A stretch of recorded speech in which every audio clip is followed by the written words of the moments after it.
Le grand JT de l'éducation vous est présenté par Microsoft.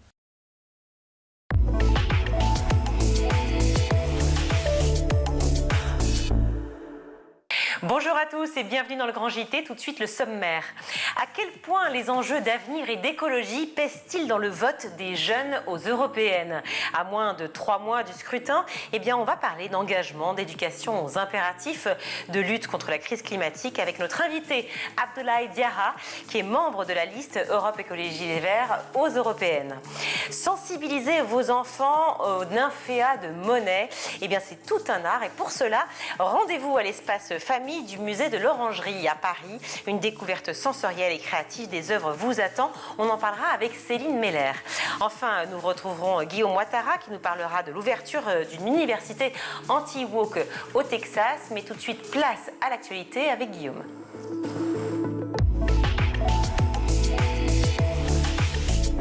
Bonjour Guillaume. Bonjour Virginie, bonjour à tous. Ouvrons ce journal avec un nouvel appel à la grève lancé par plusieurs syndicats enseignants. Ils réclament notamment de meilleures rémunérations. Et ça sera le 19 mars prochain, dans un contexte d'inflation accrue, disent-ils, et ça pousse les syndicats à ce mouvement de grève. Voilà ce qu'ils écrivent dans un communiqué de presse révélé par TF1. Les organisations syndicales de l'éducation nationale, FSU, UNSA Éducation, SGEN, CFDT, CGT Éducation, Sud Éducation, constatent et condamnent l'absence de toute perspective de mesure générale d'augmentation des rémunérations dans l'éducation nationale dans un contexte d'inflation encore soutenu. Ils demandent donc des mesures d'urgence comme la revalorisation du point d'indice pour permettre une augmentation de salaire, vivre dignement. Voilà comment ils résument leur lutte, une lutte à la fois pour les enseignants mais pour les personnels qui accompagnent comme les AESH ou encore les assistants d'éducation pour lesquels ils demandent également des hausses de salaire.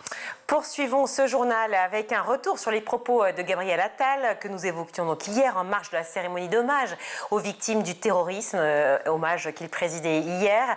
Le Premier ministre juge que l'école est la meilleure arme pour lutter contre le terrorisme et ça fait réagir. Oui, on en parlait hier, vous le disiez. Il a tenu des propos forts sur l'école, Gabriel Attal. Ici à Arras, comme quelques années plus tôt à Conflans-Sainte-Honorine contre Samuel Paty, c'est à l'école que le terrorisme s'en est pris. Ce choix n'a rien d'un hasard. L'école, c'est ce qui élève. C'est ce qui donne les clés de la connaissance et du savoir. C'est là que le respect s'inculque et que la liberté se comprend. Une prise de position remarquée, notamment par Yanis Roder, directeur de l'Observatoire de l'éducation de la Fondation Jean Jaurès. Il était au micro d'Europe 1 Soir. Ou quelque part, oui, ça me rassure parce que j'ai l'impression, en tout cas le Premier ministre donne cette impression d'avoir compris qu'une guerre nous est menée. Voilà, une guerre est menée contre nous et je crois qu'il a raison de dire que l'école est ciblée parce que justement elle propose l'accès à la liberté individuelle. Elle permet de se détacher de ce qui nous détermine en premier lieu, c'est-à-dire nos appartenances économiques, sociales, religieuses, culturelles. Et l'école de la République, elle offre cette possibilité, évidemment, de l'ascension, mais aussi de l'émancipation. Alors du côté des observateurs, certains s'interrogent tout de même sur cette omniprésence de Gabriel Attal sur les sujets de l'éducation. Le Parisien se questionne désormais, je cite, « Attal, Belloubet, un fauteuil pour deux ». Alors le fantôme Attal plane-t-il au-dessus de la ministre Belloubet? Réponse. Eh bien oui, c'est la question qu'on peut se poser avec cette omniprésence. J'emporte avec moi la cause de l'école, avait indiqué Gabriel Attal lors de son discours de prise de fonction. Eh bien, le moins que l'on puisse dire, c'est que les actes qu'il a confirme cette volonté. Hier, il présidait cette cérémonie d'hommage aux victimes du terrorisme où il a pu réaffirmer l'importance donnée à l'école. Autre séquence qui va avoir lieu, c'est jeudi, après-demain, une visio commune annoncée par Nicole Belloubet dans un communiqué que je vous propose de découvrir. Une visio donc qui est à destination des chefs d'établissement avec un live chat qui permettra de soumettre par écrit des questions ou suggestions auxquelles elle répondra très directement. Mais visio en présence du Premier ministre pour aborder l'ensemble des thématiques d'intérêt pour vous. L'occasion, rapporte le Parisien, de rappeler que les groupes de niveau seront mis en place. Vous savez, c'est le petit couac qu'il y a eu la semaine dernière. Nicole Belloubet qui a d'un côté annoncé un assouplissement dans ce qui ne s'appelle plus désormais des groupes de niveau, mais des groupes de besoins. Le cabinet de Gabriel Attal qui dit oui, c'est ce qui avait prévu depuis le début. Nicole Belloubet n'apporte rien de nouveau. Et surtout, le cabinet de Gabriel Attal, comme celui de Nicole Belloubet, disent que les deux sont en concertation. Mais en tout cas, ça donne l'impression que la nouvelle ministre de l'Éducation nationale est un peu sous haute surveillance. Impression confirmée par Sophie Véné-Tité, la porte-parole du SNES FSU, qui conclut dans ce même article du Parisien dont on parle. Elle la ministre de l'Éducation Nicole Belloubet, a mené un dialogue social, réalisé la synthèse, mais dès qu'elle a fait ses annonces, on a senti l'ombre de Gabriel Attal planer au-dessus de la rue de Grenelle. Elle essaye d'habiter ses habits de ministre, mais il n'est jamais loin. Alors, comment lutter contre les biais genrés dans l'orientation scolaire? Autre sujet de ce JT, c'est la question que pose le magazine L'Étudiant cette semaine sur son site internet. Et il donne la parole aux enseignants qui tentent de lutter au quotidien contre les stéréotypes. Et c'était dans le cadre de la Journée internationale des droits des femmes que l'Étudiant s'est posé cette question sur la manière dont le genre prédétermine l'orientation scolaire. Et le magazine de citer les différentes sources de biais qui peuvent exister dans toutes les strates de la société, la famille, le monde du travail, mais l'école. Et les études le montrent. Peu de filles se dirigent vers les études scientifiques. Pour ce qui est des élèves ingénieurs, on n'est qu'à 25% de femmes ingénieurs diplômées chaque année. Et peu de garçons vont vers les études littéraires. Alors, on a souvent tendance à parler d'autocensure. Eh bien, c'est dénié par des enseignants. À l'image de Mohamed Nassiri, professeur de mathématiques et de SNT, sciences numériques et technologies, qui explique parler d'autocensure renvoie la responsabilité aux filles. Alors qu'elles n'y sont pour rien, l'école est un reflet de la société et malheureusement, elle fabrique des inégalités. Le professeur, il a également remarqué un des biais qu'il y a dans les bulletins. On va plutôt mettre en avant le comportement des filles dans les bulletins et le valoriser. Là, on mettra en avant les compétences ou l'absence de compétences des garçons. Comment lutter contre ces biais? Évidemment, par une prise de conscience des enseignants, détaille cet article, mais également avec une place plus importante des associations comme Elle Bouge, qui œuvrent pour faire changer la ligne. Évoquons désormais cette étude pour le moins étonnante. Le mois de naissance aurait une influence sur la réussite scolaire. C'est une information qui est repérée par nos confrères du journal du Geek. Une petite information très légère, mais des études qui ont été menées à la fois à Toronto, en Floride et à Northwestern, qui ont démontré qu'il y aurait une corrélation entre le mois de naissance d'un enfant et ses performances scolaires en devenir, et puis les performances à venir. En Floride, par exemple, c'est 1,2 million de résultats scolaires d'enfants qui ont été analysés. Qu'est-ce qu'on regarde? Eh bien, ceux qui naissent au mois d'août, le plus tardivement dans l'année, ont des résultats plus faibles. À l'inverse, ceux qui naissent en septembre ont de meilleurs résultats. Pourquoi? Eh bien, parce qu'on fait une coupure. On met au mois d'août sur l'année d'avant et au mois de septembre sur l'année d'après. Donc, ceux de septembre sont les plus vieux, ceux d'août sont les plus jeunes. Donc, plus on est jeune dans le monde de l'enseignement et dans le monde de l'école, plus on a de chances d'avoir des difficultés scolaires. Mais le journal du Geek, qui cite plusieurs articles de recherche, de préciser que ces inégalités du mois de naissance disparaissent avec la maturité. Oui, mais en plus, c'est pas tout à fait vrai, puisque si on est né entre septembre et décembre et qu'on intègre l'école avant, finalement, l'étude est faussée. Enfin bref, au revoir, à y repenser. Terminons ce journal avec une information insolite qui nous emmène dans le Gers où un lycée a été confiné hier. Pour une fois, pas une fausse alerte à la bombe, mais cela à cause d'un sanglier. Eh bien oui, on aurait pu croire à une scène tirée de la BD Astérix par exemple, et l'information est incroyablement vraie. Ce lundi matin, un sanglier a été aperçu à Auch, dans le lycée professionnel du Garros. Alors, eh bien ça a semé la zizanie de voir un sanglier dans la cour de récréation. Confinement de l'établissement quand même, on a eu peur du sanglier. Élèves et personnel étaient donc dans l'établissement. Les pompiers sont intervenus, c'est même le SDIS 32 qui a fait fuir l'animal, plus de peur que de mal. Donc on ne sait juste pas si, comme dans Astérix, tout ça s'est terminé avec un grand banquet. Merci Guillaume. L'abstention, premier parti de France, encore pour longtemps, c'est la question qu'on se pose depuis la pandémie de Covid. Eh bien, les jeunes générations marquées par la crise climatique, l'inflation et la crise du logement seraient-elles plus sensibles à l'avenir européen? Élection pourtant boudée par la jeunesse. Comment les informer des enjeux écologiques, y compris à un niveau politique, et surtout comment les amener vers les urnes? On en parle tout de suite dans le Grand JT. Bonjour Abdallah Diarra. Bonjour. Merci beaucoup d'être avec nous. Vous êtes spécialiste des questions de jeunesse et membre de la liste Europe Écologie Les Verts aux européennes. On va parler évidemment de la jeunesse, de l'engagement politique et de ces fameuses européennes. J'aimerais revenir quand même sur les dernières images, les images des agriculteurs en colère au salon de l'agriculture. C'est quand même très récent. On les a tous encore à l'esprit. Je cite: agriculture et écologie, même combat. C'est ce qu'affirme Marine Tondelier, qui est secrétaire nationale écologiste. On ne sauvera pas le climat sans les agriculteurs. Est-ce que vous partagez cette idée? Évidemment, et pour le coup, on l'a vu, s'il y a un choix de ce gouvernement d'essayer de pointer les agriculteurs contre les écologistes, la réalité, c'est qu'en fait, on n'est pas du tout opposés, bien au contraire. En fait, penser la question de la biodiversité, de la nature, la question de l'alimentation, c'est fondamentalement une vision écologiste et de fait, elle pose la question de comment on rémunère mieux nos agriculteurs et comment en même temps on pense le fait qu'aujourd'hui les consommateurs ils font face à une inflation particulièrement forte et donc malheureusement avec un système qui ne fonctionne pas, on se retrouve tous confrontés à une précarité de plus en plus forte. Je prends une petite illustration et ça montre parfaitement le lien avec les questions européennes, c'est la question de la politique agricole commune qui normalement devrait être pensée pour aider l'ensemble des agriculteurs, qui est quand même le premier budget de l'Union européenne, qui représente plus de 50 milliards.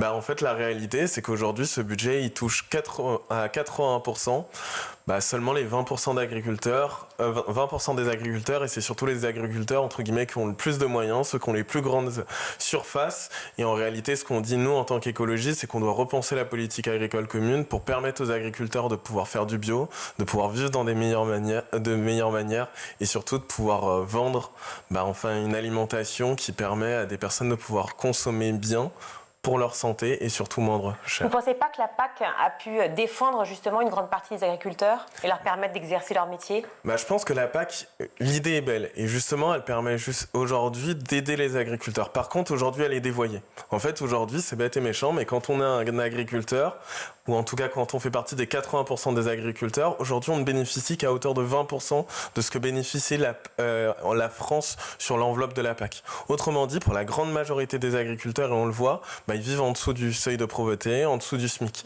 Donc nous, on ne dit pas qu'il faut abandonner la PAC, on dit qu'il faut la transformer. Et en plus, c'est parfaitement en lien avec le sujet d'actualité qui est la guerre en Ukraine, avec la potentielle adhésion de l'Ukraine à l'Union européenne. On a besoin de repenser la PAC parce que typiquement, ce que ça va faire, c'est qu'aujourd'hui, c'est les agriculteurs français qu'on risque de mettre en opposition avec les agriculteurs ukrainiens. Donc plutôt que de rentrer dans un rapport de concurrence où tout simplement notre enjeu, c'est de pouvoir gagner le plus de terrain, l'enjeu, c'est de permettre aux agriculteurs tout simplement de faire ce qu'ils aiment et de pouvoir être rémunérés comme ils le doivent pour ce qu'ils font. Alors j'entends que vous ayez effectivement la même vision. Maintenant, le problème, c'est la manière de faire, la manière d'y arriver. A priori, vous n'êtes pas forcément toujours d'accord. Certains syndicats écologistes pointent les agriculteurs en les présentant comme, je cite, des bandits, des pollueurs et des tortionnaires d'animaux. Alors, on ne va pas jusque-là. Nous, ce qu'on dit aujourd'hui, c'est que pour le coup, et c'est une réalité même que reconnaissent les agriculteurs, c'est que, en fait, parler de la question de la pollution, parler de la question de l'usage des pesticides, c'est aussi parler de la question de la santé des agriculteurs. Parce qu'à l'heure actuelle, au-delà du fait qu'on ait un agriculteur qui se suicide en moyenne par jour, enfin plus d'un agriculteur même, la réalité, c'est qu'en fait, on leur demande de mettre des pesticides qui ont des impacts très concrets sur leur santé. C'est-à-dire qu'effectivement, ils développent un certain nombre de pathologies qui ont un impact sur notre santé. Je prends l'exemple des PFAS. Les PFAS, ça peut sembler être anodin. C'est des produits qu'on produit un peu partout, qu'on retrouve dans nos poêles. Aujourd'hui, ça infecte nos rivières, ça infecte tout notre modèle agricole et notre alimentation. Et l'impact très concret, c'est qu'on en a tous et qu'aujourd'hui, c'est un impact très lourd. Donc nous, ce qu'on dit pas, c'est que les agriculteurs seraient entre guillemets les méchants qui pollueraient les champs. Ce qu'on dit aujourd'hui, c'est que arrêter de polluer les champs, c'est bon pour les consommateurs et c'est bon pour les agriculteurs. Par contre, pour y arriver, il faut leur donner les moyens. Et là, pour le coup, ils ont raison. C'est que si on leur demande de changer leur méthode d'agriculture, mais qu'en même temps, on les met en concurrence, par exemple, avec des produits importés qui ne respectent pas les mêmes normes, de fait, on leur demande tout simplement de revenir sur leurs conditions de vie. Donc nous, ce qu'on dit, c'est changeons tout le système pour permettre aux agriculteurs d'être épanouis. Mais alors, est-ce que c'est réalisable ? On va en parler évidemment ensemble. Hasard du calendrier ou pas, le Haut Conseil pour le climat publié il y a un mois, juste avant le Salon de l'agriculture, un constat alarmant sur l'agriculture française et son impact climatique. J'aimerais qu'on prenne juste 3 références. Les importations de produits agricoles représentent 46% de nos gaz à effet de serre. L'élevage à lui seul est responsable de 59% des émissions de l'agriculture, donc des fameux gaz aussi. Et la France importe près de 50% des légumes les plus consommés. Ne parlons pas de la viande, effectivement, qui a quadruplé, je vais y arriver, quadruplé en 20 ans en importation. Donc ces chiffres-là sont là. Comment vous faites pour les mettre en perspective tout en maintenant cette vision commune dont vous parlez ? En fait, la question, c'est de la transition. C'est comment on amène de cette situation catastrophique à une situation qui permet en tout cas d'avoir une agriculture qui nous permet de faire face aux défis climatiques et de faire face aussi à l'urgence sociale. Et je vais vous prendre un petit exemple. Pour le coup, c'est le cas dans une de nos mairies, à Strasbourg. On met par exemple à disposition des femmes enceintes un panier bio bio par semaine, gratuit. Ça peut sembler anodin, mais financé par qui, pardon ? Qui est financé par la collectivité. En fait, c'est la ville de Strasbourg qui s'engage pour les femmes enceintes. Ça peut sembler anodin et un peu décalé, mais en réalité, l'impact très concret, c'est que ça permet de financer des agriculteurs du territoire et donc de leur garantir d'avoir un revenu et les garantir en tout cas que justement produire une agriculture autrement, ça rémunère et en même temps, ça permet tout simplement à des consommateurs de pouvoir manger local, bio et surtout de penser tout simplement à la vie de leur nourrisson à venir. Et en fait, c'est ça que nous on dit, c'est qu'en fait, en faisant du local, en permettant aux agriculteurs d'avoir une stabilité de rémunération, j'aurais pu prendre également l'exemple de la sécurité sociale de l'alimentation où systématiquement ce qu'on voit, c'est que par exemple dans les cantines, quand on permet d'avoir du bio, d'avoir des circuits courts, donc permettre aux agriculteurs de proximité tout simplement repenser leur question d'agriculture, mais aussi d'avoir des clients, parce que c'est bête et méchant, mais une collectivité territoriale qui décide en fait, de s'appuyer sur les agriculteurs de proximité, ça permet aux agriculteurs d'avoir de la rémunération et ça permet aux consommateurs de manger mieux. Donc nous, ce qu'on dit, c'est pas qu'on détruit tout le système du jour au lendemain, ce qu'on dit, c'est qu'aujourd'hui, en faisant plus intelligent, en prenant en compte à la fois le besoin des consommateurs et à la fois les besoins des agriculteurs, on peut trouver des solutions, mais qu'effectivement, ça demande de l'investissement. Et c'est là où justement on a un sujet, c'est que dans une période où justement le gouvernement dit qu'il veut faire des rabots sur le budget de l'État, en fait il ne se met pas en dynamique pour permettre à ce que cette transition elle existe, parce qu'on ne peut pas juste demander aux agriculteurs entre guillemets de faire eux-mêmes ce choix sans pouvoir les aider, sans pouvoir les épauler dans ce changement. Si vous parliez à l'instant de l'agriculture bio et donc de la possibilité de faire une alimentation bio notamment dans les établissements scolaires, donc de faire du bio et du local, est-ce que c'est réalisable pour entre guillemets, pas cher à la fois pour les mairies, si on parle des écoles, et puis pareil pour collèges, lycées, départements et régions, et surtout pour les familles. Alors évidemment, moi je pense que de toute façon, et pour venir d'une famille modeste, on le sait très bien, en fait quand globalement on sort du travail, qu'on a très peu d'argent, et qu'entre guillemets on peut acheter des produits surgelés parce qu'on n'a pas le temps et que ça coûte moins cher, et qu'on n'a pas les moyens du bio, évidemment on achète ça. Que ce soit de qualité ou pas, et pour le coup, toutes les familles en ont conscience. Et il y a un élément très matériel, c'est qu'avec la hausse de l'inflation, ce qu'on voit c'est que le bio s'écroule. Donc nous ce qu'on dit, c'est que c'est au rôle de l'État justement de venir de corriger cette situation, et pour le coup aussi de réglementer la question de l'industrie agroalimentaire. Parce que pendant que les agriculteurs vendent moins cher, entre guillemets, à l'industrie, pendant que nous, on augmente nos coûts, tout simplement, d'alimentation, ce qu'on voit, c'est que l'industrie agroalimentaire, elle augmente ses marges et aujourd'hui, elle a pu faire bénéficier des profits records à ses actionnaires. Donc, en fait, il y a une sorte de déséquilibre. Et aujourd'hui, nous, ce qu'on dit, c'est que ce soit l'État français, que ce soit l'Europe, en fait, c'est le rôle aujourd'hui de ces institutions de réglementer la situation et surtout de dire qu'aujourd'hui on peut avancer et effectivement ça a un coût, mais moi je pense que justement c'est le rôle de l'État et de l'Europe de supporter ce coût pour permettre aux individus propres de ne pas avoir à le faire. Alors justement vous parliez de l'État et à l'instant de l'Europe, produire donc autrement de manière à équilibrer à la fois les marchés mais surtout à préserver notre écosystème et notre planète, c'est finalement l'enjeu des européennes. Je rappelle que vous êtes membre de la liste Europe Écologie Les Verts aux européennes. Pour nous c'est crucial et je le dis parce que en fait, très souvent, ce qu'on oublie, c'est que en fait, l'Europe, c'est vu comme étant une instance un peu lointaine où on a des difficultés à comprendre à la fois ce qu'elle fait et ses impacts très concrets pour la vie des gens. Et nous, notre enjeu, justement, c'est de dire que ce soit sur la question de l'agriculture, que ce soit sur la question de la jeunesse, en fait, l'Union européenne a des compétences et surtout a une responsabilité pour agir. Parce que, alors que plus d'un Français sur deux risque fortement, là, au vu des sondages actuels, de ne pas se rendre aux urnes, en fait, c'est notre responsabilité politique en tant que candidat, mais c'est aussi la responsabilité de l'Union européenne en tant qu'institution, de répondre aux attentes de la population. Et malheureusement, aujourd'hui, on n'y arrive pas toujours. Mais c'est là où nous, en tant qu'écologistes, on est convaincus qu'on peut faire de l'Europe et de la justice sociale et climatique une réalité. Vous dites un Français sur deux, ce sont des chiffres que vous avez ou ce sont une estimation ? C'est les sondages qui le disent. Les derniers, par exemple, le sondage est là. Mais quand on regarde ne serait-ce que les élections d'il y a 5 ans, avec un taux de participation qui était meilleur que d'habitude, mais où on a un peu moins d'un Français sur deux qui ne s'est pas rendu aux urnes.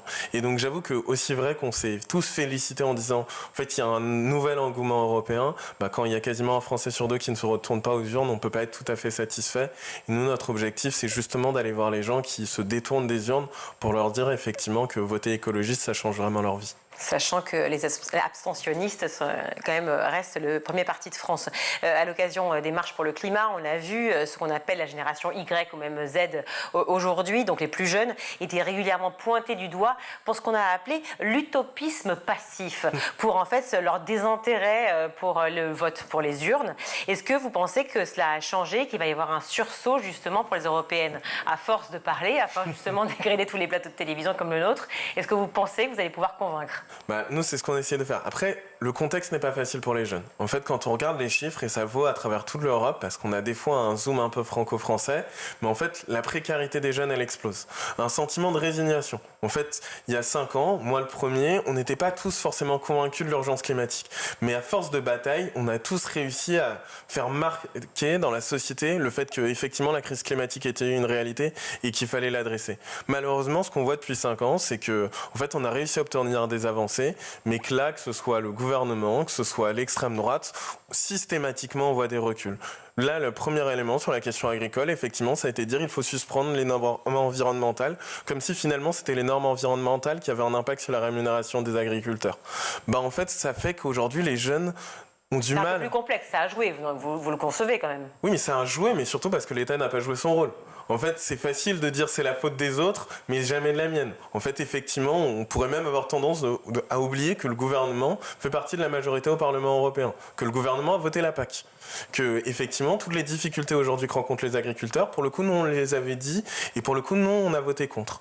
Mais effectivement, face à tout ça, c'est difficile aujourd'hui pour un jeune de se dire, aujourd'hui je peux voter et mon vote va avoir du sens. Donc nous, notre enjeu justement, c'est d'aller voir les jeunes en leur disant très concrètement qu'à travers des mesures phares, par exemple la question des stages non rémunérés, par exemple sur la question de comment on aide les jeunes à pouvoir avoir accès à l'éducation. On a des réponses très concrètes à leurs problèmes, et au-delà de ça, de leur montrer que pour le coup, en votant écologiste, on va vraiment réussir à obtenir des avancées. Alors non, on n'est pas le groupe majoritaire au Parlement européen, mais même en étant minoritaire, que ce soit sur la question du pacte climat, que ce soit sur la question de la restauration de la nature, on a réussi à obtenir des avancées particulièrement fortes, parce qu'en fait, même en étant minoritaire, on a réussi à imposer un débat public dans la société qui force les gouvernants à devoir nous écouter. Donc imaginez si on devient majoritaire, c'est tout notre enjeu justement de pousser les jeunes à aller voter. Je l'entends évidemment. Moins d'un Français sur 3 s'est rendu aux urnes pour le premier tour des élections régionales, j'entends, et départementales. C'était le 20 juin, il me semble. Chez les 18-24 ans, le chiffre est assez fort. 87% n'ont pas voté, selon une enquête de Ipsos Soprasteria pour France Télévisions et Radio France. Donc là, vous pensez que l'enjeu environnemental, clairement, pourrait être un élément moteur pour amener les jeunes aux urnes? Oui, évidemment. On rappelle la date des européennes, c'est le 9 juin. Et c'est fondamental parce que, en fait, c'est ça la question. En fait, on ne peut pas penser la question de la crise climatique qu'avec un prisme franco-français. En fait, la crise climatique, elle frappe le monde. Donc, en fait, alors que l'Europe est une puissance économique et une puissance politique particulièrement forte, c'est le bon échelon pour pouvoir mener cette bataille. Et pour ça, on a besoin des jeunes. Alors, évidemment, c'est ce que je vous disais, c'est pas facile. C'est pas parce que je dis les jeunes vont voter qu'ils vont le suivre.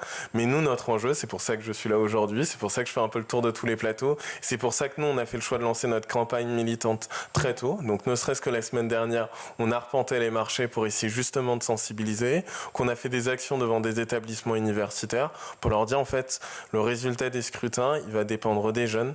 Il va dépendre de oui ou non, est-ce qu'on s'investit dans cette élection? Et pour le coup, on a la capacité à agir. Et je le dis d'autant plus parce qu'on est dans une période cruciale, alors qu'on voit la montée du populisme et de l'extrême droite à travers toute l'Europe, qu'on a notamment vu à l'occasion, par exemple, de plusieurs événements, des défilés de mouvements néo-nazis en plein jour dans les rues, qu'il y a des établissements universitaires en France qui ont dû fermer leurs portes face à des manifestations d'extrême droite. En fait, on a besoin... Et d'extrême gauche. Et il y a peu d'établissements universitaires qui ferment pour. Il y a eu quand même pas mal de manifestations. Alors il y a des manifestations, il y a des établissements qui ferment, mais en général c'est pas pour des questions de sécurité. Oui. Pour des questions de sécurité, c'est très souvent lié. Il y avait quelques violences, vous l'entendrez. L'enjeu environnemental, on en parle. Il y a des grandes figures comme Greta Thunberg, bien sûr, qui ont parlé en tout cas aux jeunes. Ma question, c'est est-ce que justement une personne comme Greta Thunberg parle encore aux jeunes aujourd'hui? Alors oui, elle parle. Alors évidemment, elle parle et on le voit, en fait, les jeunes, quoi qu'on en dise, même s'ils se détournent des urnes, ils ne se détournent pas de l'engagement. Et on le voit, que ce soit dans le mouvement associatif, dans le mouvement climat particulièrement, en fait, c'est un mouvement qui vit principalement grâce à la jeunesse. Donc en fait, les jeunes restent mobilisés. La question qui se pose, c'est qu'aujourd'hui, à l'image de l'ensemble de la France, mais particulièrement la jeunesse, la question de la confiance dans la politique et dans les politiques se pose. Et en fait, c'est ça qu'on voit. C'est pas que les jeunes n'ont pas envie de s'engager, c'est qu'ils ont un doute sur notre capacité à faire ce qu'on dit. Mais alors comment vous allez faire pour pouvoir complètement retourner la balance? Parce que, pardon, mais vous n'êtes pas le premier. Et en fait, ça fait des années, voire des décennies, en fait, que les Français disent on n'a plus confiance en les politiques. Alors, de temps en temps, il y a un sursaut. On le voit au présidentiel et autres. Mais comment faire pour pouvoir inverser la balance quand on voit à la fois un taux d'abstention qui est record, à la fois la non-nécessité finalement de se préoccuper de ce qui se passe au niveau européen, et en plus, effectivement, ce désintérêt majeur pour toutes les autres questions en dehors de la question effectivement environnementale chez les jeunes? Nous, l'enjeu, justement, c'est d'aller les voir. En fait, c'est ce que je vous disais quand je parlais des actions. C'est qu'en fait, nous, ce qu'on dit, c'est deux choses. C'est déjà, on essaye de vous parler, on parle de vos problématiques, on les met sur le devant de la scène. Et après, le deuxième élément, c'est venez chez nous.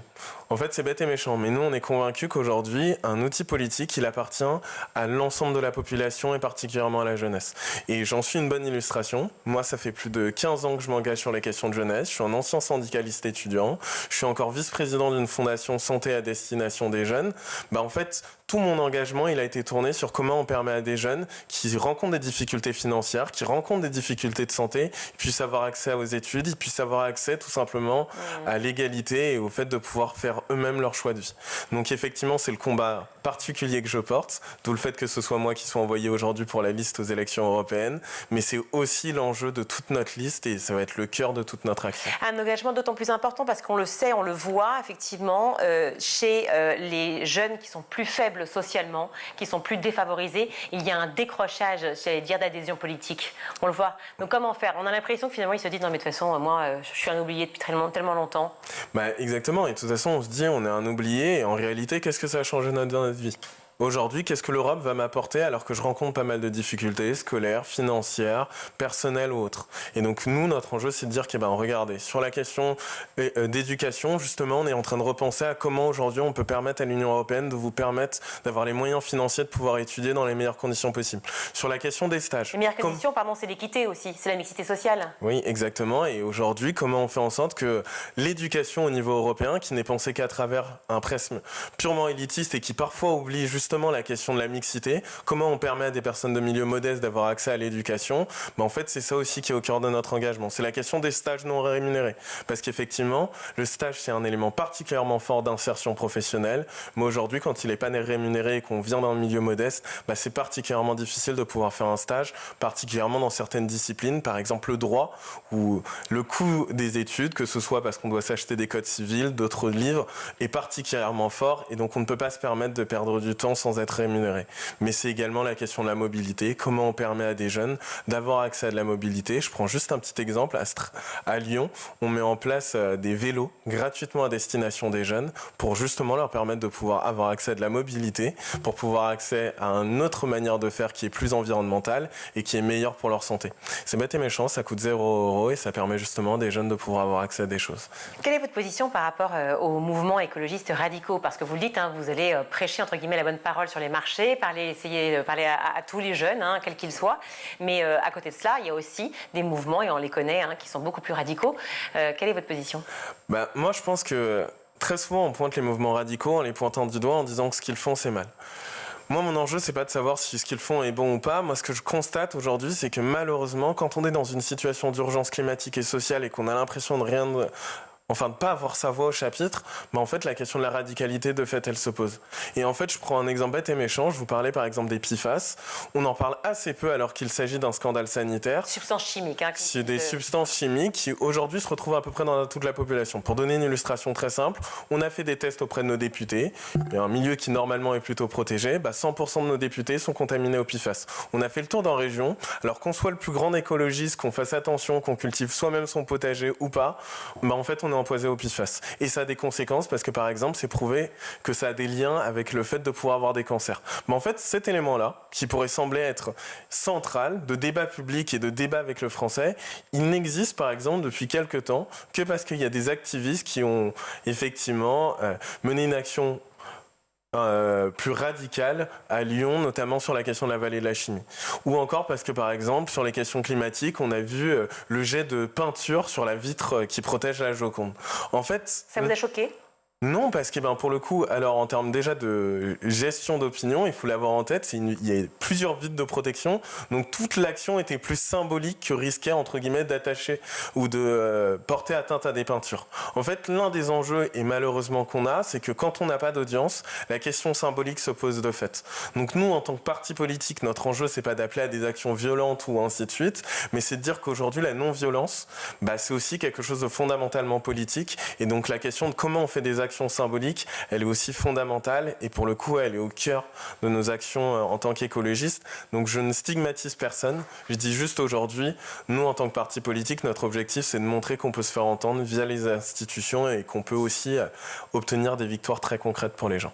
Et via les urnes, donc le 9 juin, notez bien cette date. Merci beaucoup Abdoulaye Diarra d'avoir été avec nous de nous avoir invités sur le Grand JT. Vous êtes spécialiste des questions de jeunesse et membre de la liste donc Europe Écologie Les Verts aux Européennes. Merci. Merci à vous, bonne journée. Vous aussi, on marque une courte pause, on se retrouve.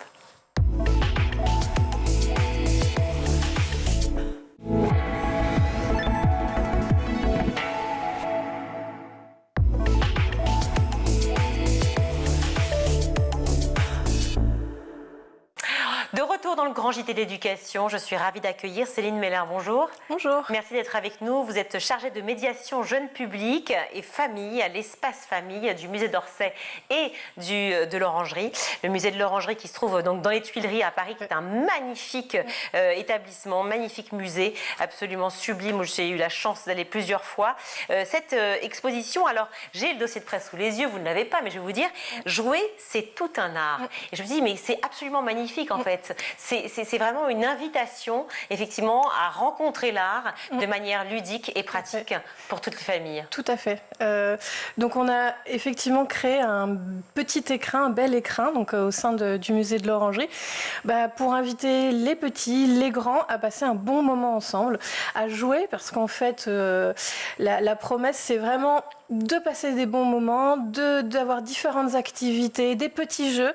Et il y a un peu cette idée que, l'air de rien, les enfants sont invités à regarder les œuvres, à les toucher pour les plus petits, à colorier, à refaire par exemple des puzzles qui sont à la limite un peu du casse-tête artistique. Mais ce qui est intéressant, c'est de jouer dans cet espace. Mais ce qui est encore plus intéressant, c'est ensuite d'aller dans le musée et de se rendre compte que là, la noce du douanier Rousseau, là j'ai pu toucher les tissus qu'on a mis en relief sur le jeu qui est dans l'espace famille. Mais là, je vais aller voir l'œuvre. Déjà, c'est se confronter à l'œuvre, parce que l'œuvre, elle est très grande. Et ensuite, se dire, alors, la pièce de velours que j'ai touchée sur le petit jeu, là, je la vois sur la représentation qu'on a fait Henri Rousseau. Et donc, du coup, on se dit qu'on va capter les enfants, capter leur attention et créer un petit moment d'émotion, à regarder avec attention une œuvre et à espérer passer un bon moment. De toute façon, toute la promesse est là, jouer,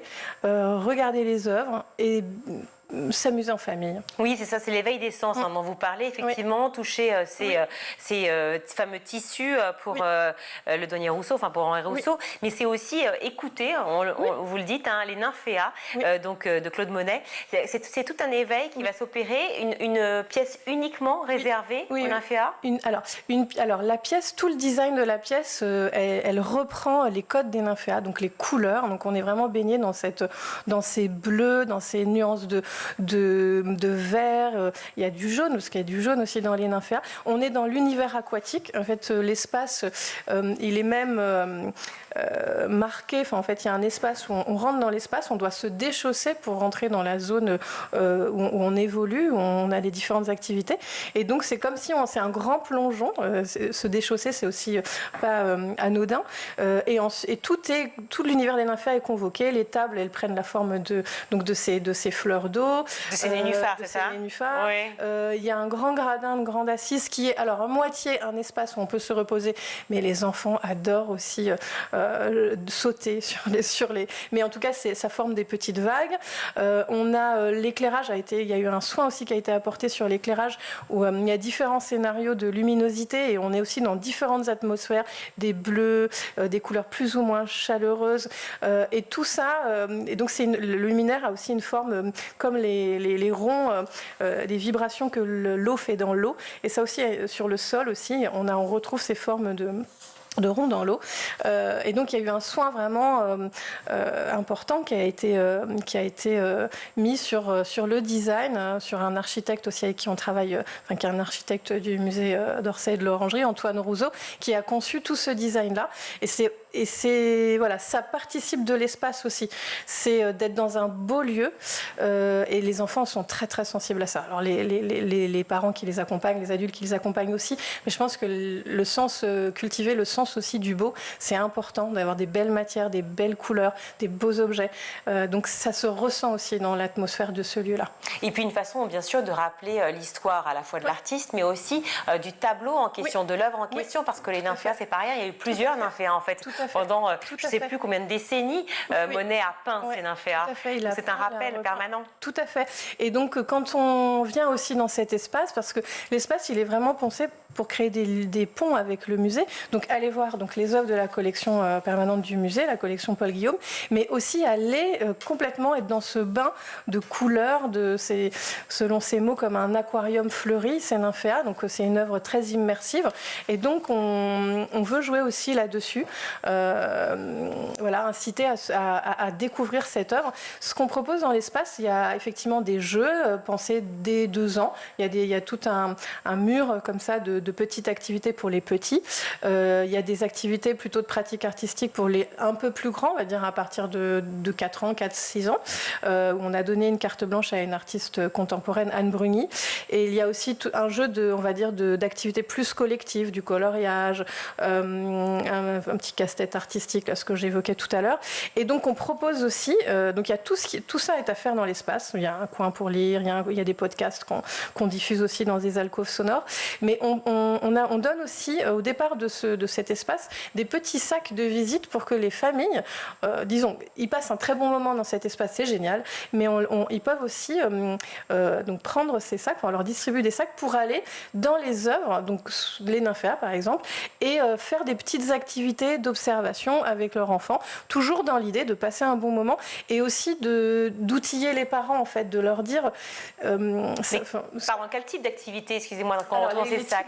En fait, c'est des devinettes, c'est des dessins, c'est quoi? En fait, pour les la culture G non, on est vraiment sur des choses, on reste sur du sensoriel, on reste sur vivre, sur passer un bon moment, avoir des petites pistes pour lancer une discussion avec l'enfant, le faire réfléchir ou savoir ce qu'il ressent. Dans les nymphéas, par exemple, on insiste aussi, on aimerait bien mettre en place une espèce de petit protocole de visite des nymphéas. Par exemple, moi, j'incite les parents qui le peuvent, alors il faut aussi pouvoir le faire, mais d'inviter les enfants à ce qu'ils pénètrent dans les nymphéas les yeux fermés, que le parent accompagne son enfant en choisissant un morceau de la toile qui l'attire, et que l'enfant, une fois positionné face à l'œuvre, ouvre les yeux et vraiment être cette surprise, en fait. Parce que c'est une œuvre assez incroyable. Donc déjà, ça, c'est une petite chose qu'on peut mettre en place. Et puis ensuite, on a dans le sac, on a un petit pinceau pour reproduire la touche du peintre qu'on aura observé sur, par exemple, la paume de la main de l'adulte qui accompagne ou sur son propre corps. On a des petites lunettes colorées qui permettent de mettre des filtres comme ça de couleurs et regarder l'œuvre d'une autre manière. Donc, quand on passe sur du jaune, c'est aussi une manière de mieux regarder les couleurs de la toile. Aussi, on a un petit objet pour cadrer, pour vraiment là sélectionner une partie de l'œuvre qu'on a envie de voir, un détail. Alors, les nymphéas, ce qui est très intéressant, c'est qu'on joue entre la figuration et l'abstraction. Il y a tout un jeu à faire avec les nymphéas, de regarder et de se rapprocher de l'œuvre, et puis ensuite de prendre de la distance. On donne plein de petites pistes comme ça. Par exemple, il y a des saules qui sont représentés dans l'œuvre, et de se dire, de loin, on demande à un enfant, alors à ton avis, Claude Monet, qu'est-ce qu'il a pris comme couleur pour faire représenter le tronc de cet arbre? Allez, 9 fois sur 10, un enfant va nous dire du marron, un arbre. Et en fait, quand on se rapproche de l'œuvre, on se rend compte que non, il n'y a absolument pas de marron. Il y a des nuances de violet infini, il y a du bleu, il y a même du rose foncé. Enfin, et donc ça, c'est intéressant aussi que quelque part, les enfants soient aussi surpris par un peu l'effet visuel de cette peinture qui est très particulière. Je crois que c'est moi qui vais être la plus surprise quand je vais y aller samedi matin avec ma fille. Si ça peut permettre aussi aux grands, aux adultes de reconsidérer cette œuvre, de la revoir avec un regard neuf. Alors là, on a doublement gagné notre pari. J'en suis sûre, ce sera le cas. Je vous dirai ça dimanche. Merci beaucoup, Céline Meller, d'avoir été avec nous. Vous êtes donc chargée de médiation jeunes publics et familles à l'espace famille, à la fois du musée d'Orsay et de l'Orangerie. Là, ça se passe à l'Orangerie. Et donc, courez-y avec vos enfants, peu importe l'âge, 0-12 ans, c'est ça, c'est quoi ça. En gros. Ouais. Merci beaucoup d'avoir été avec nous. Votre invitation. Merci. On va retrouver Guillaume Ouattara pour sa chronique.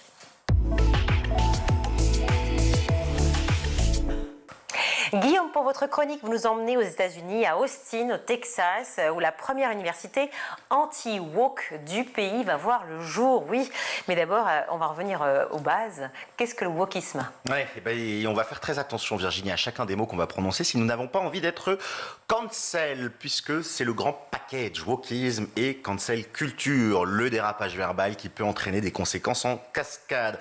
Ainsi, nous n'allons pas citer la définition de Donald Trump qui a décidé de faire une croisade politique contre les wokistes qu'il appelle des communistes aux cheveux roses qui enseignent l'histoire du racisme à l'école d'une façon qu'il, Trump, considère comme inappropriée. Voilà, c'est ce que nous dit Europe 1. Donc, nous n'utiliserons pas cette définition pour donner le wokisme, mais on la donne quand même. On va plutôt regarder ce que dit Brice Teinturier sur France Culture. Il revient sur le phénomène et il explique que ces derniers temps, non seulement des intellectuels invités par des professeurs ou des étudiants sont interdits de parole par des hordes d'activistes adeptes de la cancel culture, mais on risque que sa carrière à publier des articles savants qui déplaisent à telle ou telle minorité, car des pétitions sont montées par d'autres universitaires exigeant le renvoi de la personne visée. En clair, c'est une forme de licence et de censure morale qui vise à amoindrir un petit peu la liberté d'expression. Oui, c'est comme ça que vous le voyez, en fait, un frein à la liberté d'expression. C'est en tout cas ce que disent celles et ceux qui en ont été victimes, comme Peter Bogossian. Alors lui, il travaillait à l'université de Portland State, aux États-Unis, et il a été obligé, face à une vindicte populaire, de démissionner. Il explique: j'ai été témoin de choses sidérantes. Des étudiants qui refusent de discuter avec des personnes qui ne partagent pas leurs valeurs, des professeurs à qui l'on a reproché l'étude de philosophes parce que ces derniers étaient blancs et européens. Et lui, son plus grand tort à ce professeur, ça a été, par exemple, de questionner la pertinence de safe space. C'est les lieux dédiés où les étudiants sont en sécurité pour parler, par exemple, entre personnes racisées, entre femmes, entre personnes LGBT, ou certains concepts aussi qu'il a remis en question, comme la conscience raciale, et ça lui a valu beaucoup de critiques. Et le bras armé de cette fameuse culture woke, c'est la cancel culture ? Oui, la cancel culture, c'est faire taire par tous les moyens celles et ceux qui ne rentrent pas dans le sérail, qui ont d'autres opinions, qui dérangent et qui ne veulent pas se plier à la vindicte populaire. Voilà ce que dit Greg Lukianoff. Il est le président de la Foundation for Individual Rights et il a beaucoup enquêté sur le sujet. Cancel culture, par cancel culture, nous entendons l'augmentation mesurable débutée vers 2014 des campagnes visant à faire licencier, expulser, exclure ou punir autrement des personnes pour des discours qui seraient protégés par le premier amendement. Parce que oui, aux États-Unis, la liberté d'expression, c'est le premier amendement. On a le droit d'à peu près tout dire. Et ça ne plaît pas vraiment à certains universitaires et à certains étudiants qui donc, à défaut de tribunaux, utilisent la vindicte populaire. Et cet auteur, il va très loin, Greg Lukianoff. Il explique qu'on peut mourir de cancel culture. Il donne deux exemples. Un professeur américain, Mark Adams, un professeur canadien, Richard Bilkstost. Ils ont tous les deux un point commun, c'est qu'ils ont été victimes d'une vindicte populaire woke et qu'ils ont mis fin à leur jour. Face à ce phénomène, donc, une nouvelle école va ouvrir à Austin, au Texas, c'est bien ça ? Exactement, vous le disiez en début de chronique, une école qui se veut anti-woke. 200 millions d'euros quand même qui ont été récoltés pour cette ouverture. Pano Canelos, c'est le président de l'UATX et voici comment il décrit son école. Tout est trop politique maintenant. Et je pense que l'université aussi a cette tentation dorénavant de se voir comme un acteur politique avec un programme social. Alors l'un des enseignants de cette future école, il va même beaucoup plus loin dans son analyse. Ses propos sont les siens, c'est toujours au micro d'Europe 1, c'est Patrick Gray, professeur de littérature. Ce n'est pas un secret. Les universités sont dominées par les idées d'extrême gauche. Dans ce moment historique, il y a un programme politique connu sous le nom de woke que certains, de façon très zélée, veulent imposer aux étudiants. Ce serait vraiment apolitique selon vous, ça? Alors, ce qu'il revendique dans ce modèle, c'est l'idée de pouvoir tenir toutes les opinions. Et évidemment, comme vous le soulignez, ça pose question. Est-ce que du coup, c'est une université dans laquelle on va pouvoir proférer des théories conspirationnistes, des théories racistes? Reste à voir, surtout qu'on est au Texas, quand même un État extrêmement conservateur qui a même déjà mis en place un certain nombre de lois contre donc ces mouvements woke. Mais en tout cas, ce qui est affiché, c'est le fait de ne pas censurer les enseignants. Oui, on peut afficher toujours ce qu'on veut. Alors en France, est-ce qu'on est prêt aussi à s'armer d'universités anti-woke? On est encore loin de cette création des universités.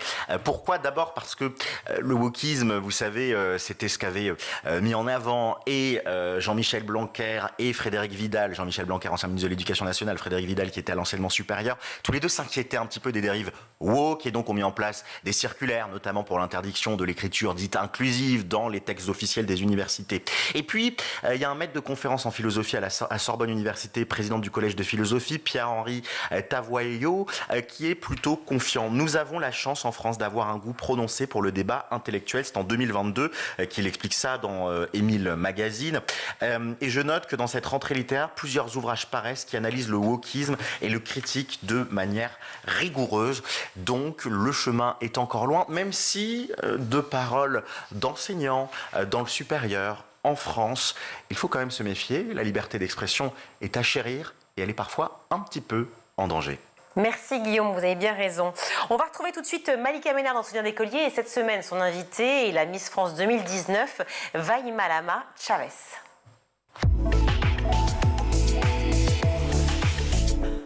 On arrive à l'école, t'étais quel genre d'élève?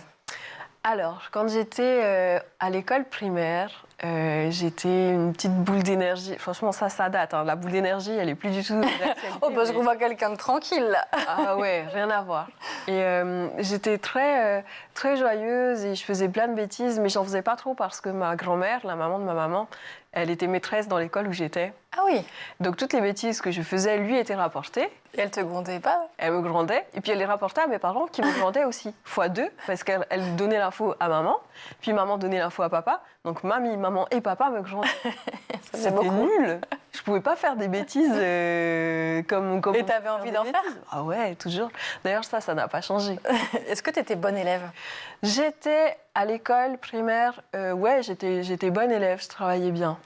Enfin, je travaillais, j'étais tant insouciante que ma mamie était ma maîtresse aussi, donc j'avais pas trop le choix que de travailler. Et après, collège, lycée? Et arrivé au collège, c'était complètement différent. Déjà, j'ai eu la varicelle le jour de la rentrée de 6e. Oh mon Dieu.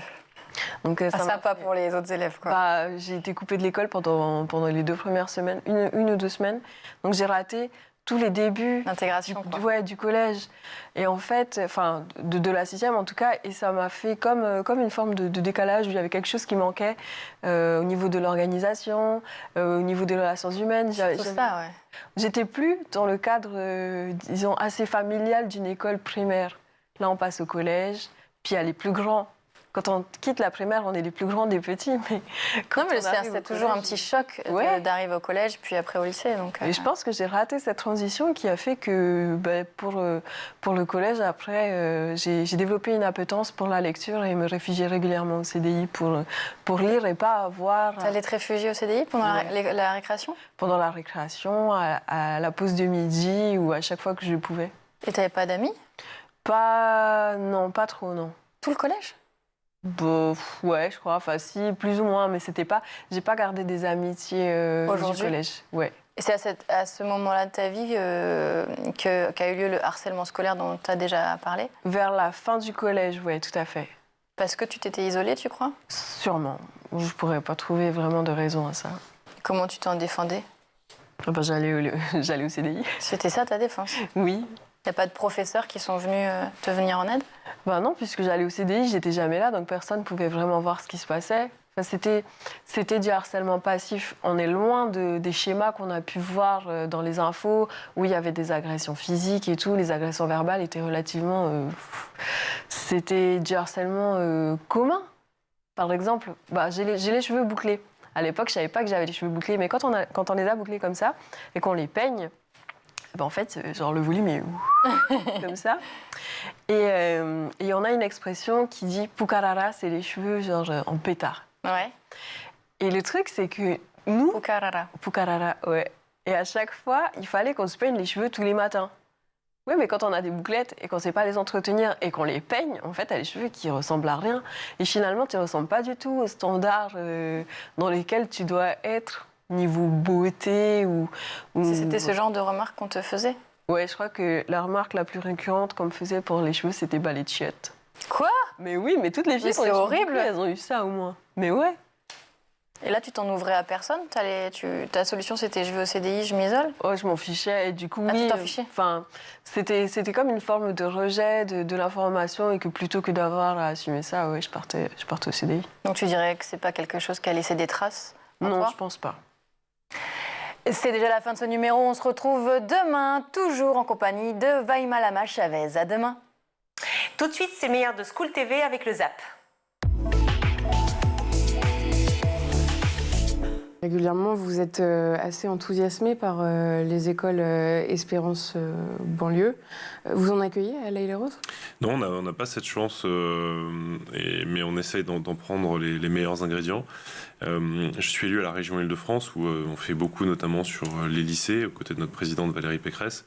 Et on a eu l'occasion d'aller visiter ce qui se fait de mieux sur notre territoire, notamment pour lutter contre le décrochage scolaire, par exemple. Et c'est à cette occasion que j'ai eu l'occasion de visiter le réseau des écoles Espérance banlieue, qui à l'origine est un réseau qui est porté par des chefs d'entreprise qui, par une initiative privée, se disent comment on peut aller inventer l'école de demain. Et si vraiment c'est l'école de demain et c'est l'école qui fonctionne le mieux, alors elle doit être capable de fonctionner dans les quartiers les plus compliqués de la République et de nos territoires. Et moi, j'avais été visiter celle de Mantes-la-Jolie, où effectivement, vous arrivez dans un quartier, tout ce que vous pouvez imaginer d'un petit peu ghettoisé, 100% de logements sociaux, des paraboles à tous les balcons. Enfin, il y avait quelque chose d'un peu caricatural dans cette image. Et au milieu de ça, vous avez une petite école où vous avez des enfants du quartier qui saluent le drapeau français et européen, qui s'impliquent dans chacune des tâches de leur école, y compris par exemple à la cantine. On aide à préparer les tables, on débarrasse, on nettoie par groupe avec les grands qui encadrent les petits, etc. Ça fait partie des outils pédagogiques qui peuvent être intéressants. Et puis surtout, vous avez une volonté farouche d'être à la pointe de l'innovation dans tous les domaines. On apprend les maths sur la méthode de Singapour, on apprend le français avec les outils qui fonctionnaient bien hier et puis ce qu'on fait de mieux aujourd'hui. On met de la neuroscience et de la science cognitive un petit peu à tous les étages. Donc vous voyez, on a plein de fondamentaux qui reviennent dans ces écoles. Parlons bienveillance un instant, comme je le promettais juste avant l'anti-sèche. Ça ne se confond pas avec « fais ce que tu veux ». Non, j'ai l'habitude de dire la bienveillance, et on va revenir sur la frustration, la bienveillance, c'est pas dire « va où tu veux », c'est dire « je suis là, même quand tu ne peux pas aller partout où tu voudrais aller ». Et la frustration, elle vient de façon naturelle, et c'est la capacité des parents à l'accompagner qui est vraiment l'aspect de bienveillance. On confond souvent la bienveillance avec une sorte de gentillesse, c'est ça, ou de laxisme, de permissivité, ouais. Et je crois qu'elle est plutôt à raccrocher à un intérêt supérieur, et on aimerait nous aussi que nos enfants ils puissent aller partout, mais ça n'est pas possible pour des raisons que parfois nous-mêmes choisissons ou qui s'imposent à nous. Et c'est le fait de les accompagner et de comprendre que ça puisse être source de frustration pour eux qui permet de les accompagner avec bienveillance. Avec derrière une autre notion, et j'ai appris un mot en vous lisant, puisque c'est normal pour une linguiste, qui est le mot, on devine là, ce qu'il veut dire, mais quand même, d'équidinité. Oui, il n'est pas de moi, il est d'un thérapeute danois qui s'appelle Jesper Juhl. C'est pas le même Jules que les jeunes connaissent. Et c'est lui qui a proposé ce terme pour inviter à considérer avec autant de valeur, donc l'aspect de dignité, les adultes que les enfants. Ça ne veut pas du tout dire qu'il y a une égalité, mais cet aspect d'équité, il est présent justement quand je peux comprendre que pour mon enfant, ce soit source de frustration, que ce qu'il ressent a autant de valeur que mon intention à moi de mettre une limite à tel ou tel endroit. Et ça aide beaucoup les parents à sortir des rapports de force ou à être dans la critique aussi. T'exagères, tu le savais très bien, je t'avais prévenu avant. Tout ça postule moins de compréhension d'une forme de normalité de la réaction de l'enfant. Oui, c'est ça, en fait, l'enjeu que vous portez, c'est aussi de donner envie aux enfants d'apprendre une matière. C'est ça. Je pense que quand on parle de gamification, il y a souvent, on voit les logiciels d'apprentissage qui utilisent la gamification, qui vont juste prendre quelques aspects du jeu, comme l'aspect addictif, les classements, les notifications, ce genre de choses, pour les incorporer dans un programme, quelque chose qui ressemble au final à des exercices. Moi, ce que j'ai essayé de faire avec Plonge dans langue, c'est vraiment de prendre le sujet dans l'autre sens, créer d'abord quelque chose qui ressemble à un jeu vidéo et d'y insérer des éléments d'apprentissage dedans. Les jeux vidéo, pour les parents en tout cas, ne sont pas forcément considérés comme un bon exutoire. En fait, il y a une vraie différence quand on est sur une pratique sportive. Et là, on est vraiment sur du e-sport. Alors nous, on a le c'est vrai que nouvellement, c'est considéré comme du sport. Ouais. Oui, mais au même titre que les échecs à une époque. C'est-à-dire qu'on n'est pas sur une compétence physique, on n'est pas là pour faire un effort physique. En revanche, quand vous faites une partie d'échecs, c'est respecter des règles du jeu, respecter l'adversaire. Ah oui, non, c'est une vraie discipline, c'est très rigoureux. Se concentrer. Eh ben, aujourd'hui, on est capable d'avoir des compétitions autour du jeu vidéo qui le permettent. Vous savez, le jeu vidéo, c'est comme tout, c'est comme la télévision. C'est-à-dire que si vous en abusez, si vous le faites sans cadre, sans règles, ça n'a pas de sens. Moi, j'ai fait beaucoup de sports de combat, pardon du parallèle, mais on est tous contre la bagarre dans la rue. Mais c'est génial de pratiquer un sport de combat sur un tatami avec des règles du jeu, le respect de son adversaire. Le jeu vidéo, c'est la même chose. C'est-à-dire que du jeu vidéo à outrance qui fait que le gamin fait des nuits blanches et se désocialise ou se déscolarise, effectivement, c'est une catastrophe. Il faut être capable de se prémunir de ça. Par contre, le jeu vidéo comme un outil de sociabilisation, d'échange, de partage, enfin, on a des gamins qui apprennent le japonais parce qu'ils vont consommer, ils vont regarder des compétitions de jeux vidéo sur des chaînes internationales dans d'autres langues. Vous voyez, quand c'est comme ça, il y a du positif à aller en chercher, au contraire. Nos erreurs, écrivez-vous, comptent moins que ce que l'on fait pour les réparer. Parce qu'on en fait des erreurs quand même. Tout le monde. Cette phrase, je l'ai dit parfois au sujet des enfants.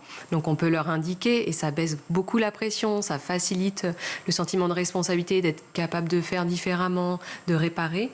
Et puis pour les parents aussi, parce que parfois on a tendance à se décourager, de se dire oh là là, j'ai pas fait ce qu'il fallait. Et sous le coup des émotions, nous aussi, on fait plein de trucs par réflexe que notre tête dit après, au sujet desquels notre tête dit pourquoi j'ai fait ce truc. Et donc je rappelle très régulièrement autant aux enfants qu'aux parents que nos erreurs comptent moins que ce qu'on fait pour les réparer. On est clairement avec votre livre, avec votre travail dans la grande famille de l'éducation positive. On va quand même redire, et ça se voit dans votre bibliographie, ça se voit dans votre approche, enfin bref, mais on va quand même redire inlassablement, comme à chaque fois qu'on en parle dans cette émission, que ça ne veut pas dire ne pas fixer de limites. Tout tient à la question, à la façon dont on le fait en fait. Oui, moi je vois cet aspect de, si on peut qualifier d'éducation positive, c'est de prêter des intentions positives aux enfants, donc cet aspect d'équidignité. Il ne fait pas ça contre moi, c'est un comportement d'enfant, et positive aussi dans la façon d'adresser les comportements difficiles. Donc d'intervenir d'une façon qui soit très constructive, et plutôt que de retirer, menacer, etc., d'être dans l'encouragement vers les comportements attendus. Jeanne, vous auriez aimé apprendre les langues en jouant ? Ouais, vachement. Mais donc, il y a combien de langues ? Est-ce que justement, pour ça, vous allez faire appel à des technologies d'IA ou pas ? Alors, pour l'instant, les langues qui sont prévues, donc on va avoir pour les anglophones l'apprentissage du français, de l'espagnol et du portugais. Et puis pour les francophones, l'apprentissage de l'anglais, de l'espagnol et du portugais. Pour ce qui est, après on va prévoir, on va rajouter d'autres langues au fur et à mesure. Il y a beaucoup de langues qui sont demandées, l'allemand, l'italien, le japonais, en lien avec les jeux vidéo, donc c'est très demandé aussi. Pour revenir à votre question au sujet de l'IA, Donc on est en train d'expérimenter pour justement se servir de l'intelligence artificielle pour créer des dialogues un peu infinis, pour avoir le joueur qui serait capable de composer lui-même ses phrases en les tapant, et pourquoi pas en parlant également. Avec la reconnaissance vocale, c'est ça ? Avec de la reconnaissance vocale, et puis pour recevoir des réponses de la part des personnages du jeu qui sont vraiment construites de toutes parts par l'intelligence artificielle. Il y a beaucoup d'applications qui sortent en ce moment qui proposent exactement ça, d'avoir un tuteur virtuel par le biais de l'intelligence artificielle. Donc on est en train de regarder comment on peut inclure ça dans le monde du jeu qu'on est en train de créer. C'est la fin de ce grand JT. Merci à vous tous de nous avoir suivis. Merci beaucoup. À la réalisation, c'est Ulysse Touret. Le son, c'est Héloïse Merlin. Le maquillage, c'est Sophie Coulon.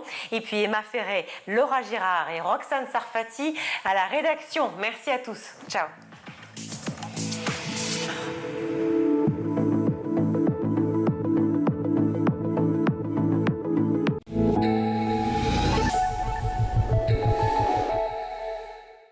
Vous avez regardé le grand JT de l'éducation.